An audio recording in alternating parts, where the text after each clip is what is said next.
Hey guys, welcome back. As always, Burla Gamer here. Last time we left off, we had just declared war on Assyria. We had snatched up a few of their cargo ships up in this area, and we are trying to grab this one. I'm not sure if it's going toward this city or this city. I don't remember where, whether they entered Kiev from basically the north or the south. So we have our these two ships primarily are positioned to try and grab that from them, hopefully next turn. We also are going to annex this city and start raising it. We're going to make sure it's on gold focus. It is, but we're going to start raising it. Now, what this is going to do is each turn it's going to take away one of the population, which also takes away part of our unhappiness. Last time we were working on removing the connection in terms of the roads, because the plan was basically to starve it, and it doesn't make any sense. We're just gonna burn it down. And once we burn it down, we are going to recover some of the unhappiness. Hopefully, we will then also take at least these two cities, if not these three cities, of the Assyrian Empire into our empire, so we can grow stronger and stronger to go toward our path to domination. But the rest of this episode is going to be a little bit different, because instead of talking about why I'm moving certain units around, what I'm going to do is kind of explain some of the things I'm learning, not have learned, but learning about Civ 6. A few days ago, Firaxis gave quite a few big YouTubers, streamers, and a few gaming websites a pre-release build of Civ 6. Now, they didn't give them all of the give them access to all of the civs, because they still haven't announced, I think, 2 or 3 of them. But they did get a sort of a limited build to play around with, and that's really important because I think about a month ago they had a invitation to a bunch of these different streamers, YouTubers, and magazines to go to specific places and play for, I think it was 150 turns. Now, that kind of limited the kind of play that you would normally have, because they were trying to learn as much as they could in that short amount of time. I think it was actually like 3 hours or 150 turns, and so a lot of people who got this access didn't even go to the full 150 turns, because they were trying to do certain things and go down certain paths that they normally wouldn't, because of the limitation. And so one of the things I've been learning is that city-states have changed. In Civ 5, we had 5 different types of city-states. They were mercantile, militaristic, religious, cultured, and maritime. And mercantile would, when you were the ally or friend of them, they would actually increase your happiness by giving you a unique luxury that they had, which would increase your happiness. Militaristic, when you were their friend or ally, they would give you military units. The religious city-states would increase your religion depending on, and the amount they increased well, your faith per turn. The amount they increased would depend on whether you were a friend or an ally. Same goes with the cultured city states. It would be a certain amount for friend and a larger amount for ally. Maritime would actually increase the amount of growth in your capital. And so, as we know, the friend and ally determination was based on your influence on those city-states. And you could gain influence by completing quests. You could gain influence by returning stolen units to them. For instance, if a barbarian or a different civilization had stolen a worker. I'm already getting into the Civ 6 lingo. If they stole a worker from the city-state, you could steal it back and then return it to the city-state for a nice boost to your influence. And so you could also then donate troops or give them money to increase your influence.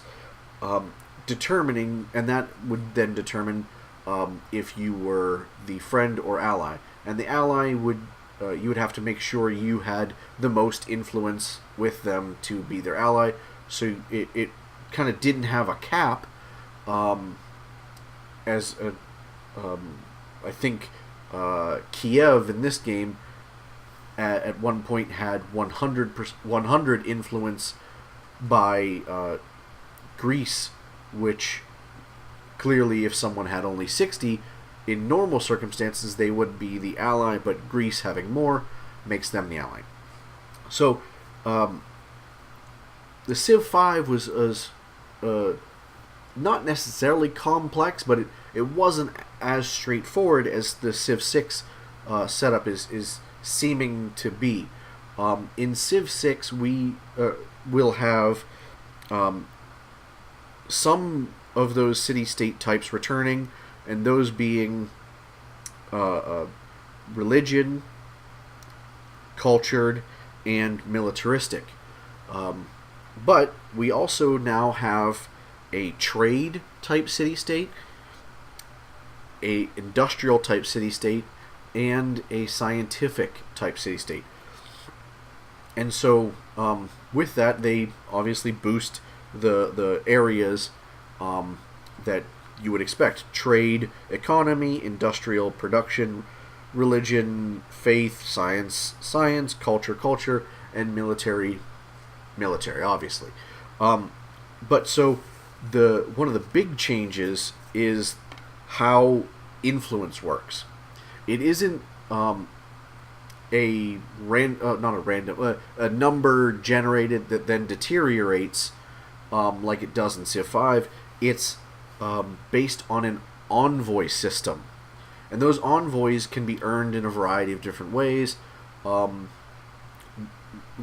can be earned, or depending on your policy cards, 2 can be earned by meeting that civilization before any other major civilization does. Then you can earn additional envoys by completing quests that the city-state has. And there seem to be a lot more a variety of quests than there were in Civ 5. It seemed like there were the same, 8 or 9 types of quests you could get in Civ 5 to increase influence with the city-states. It's looking like there are a lot more, and kind of geared toward the different science inspirations and science eurekas and cultural inspirations that are now present in Civ 6. Those can actually be a quest for a city-state in Civ 6. But so completing those quests give you one envoy that you can, one envoy, I believe, that you can then assign to any city-state. I'm not 100% sure on that. It might automatically assign to that city-state. That part's a little fuzzy still for me.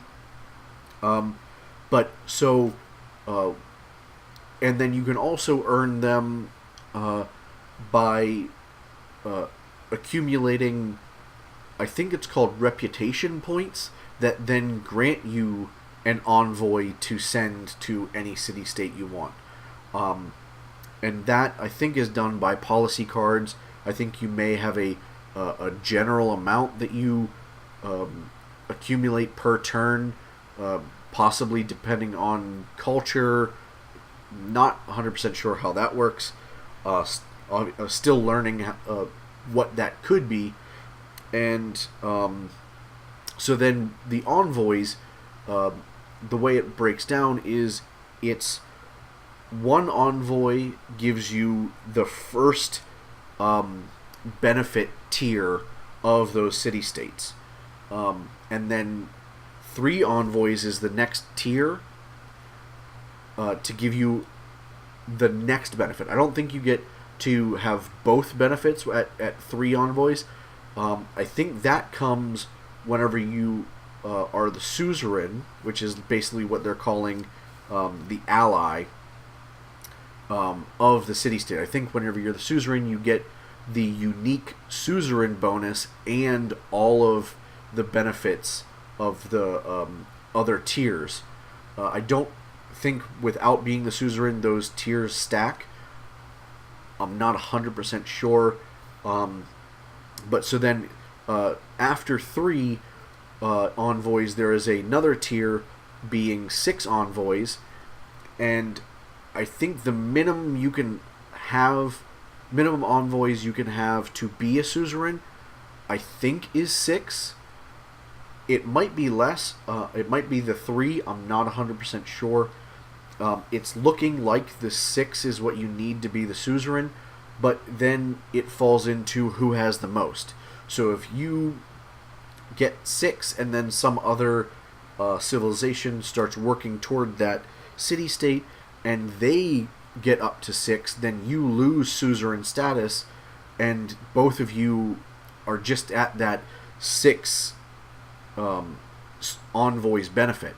I think then you would have to get the most envoys at that point, at least one more, to remain suzerain of that city-state. So like I was saying, each city-state has its own suzerain bonus, and so that means even if there are 2 trade-type city-states around you, you being suzerain of both would actually give you 2 different suzerain bonuses. So it's really awesome, because in Civ 5 you can have 2 militaristic city-states, and yes, when you're the ally of them, they would at one point start sending you a unique unit that only that city-state can send, but this can be earned earlier in the game. Usually those city-state specific units were sort of late game or mid game units that you couldn't earn quite as quickly. But so it's really interesting. So how the suzerain bonuses can kind of be really important to stack depending on the difficulty, depending on what kind of victory you're going for. They can be really, really beneficial, not just basically the militaristic city-state being really important and the mercantile city-states being really important to have allies of those kinds in Civ 5 if you're going for a domination victory. Because obviously in Civ 5, for a domination victory, you need to keep your happiness up, which we've been struggling with in the last couple episodes of this series. You need to keep your happiness up, and gaining military units that you don't have to spend the production time on is awesome. That increases your military, but that's one of the things that I believe does change with Civ 6. I don't think military city-states grant you free units anymore. I think they may increase your production to specific types of units, um,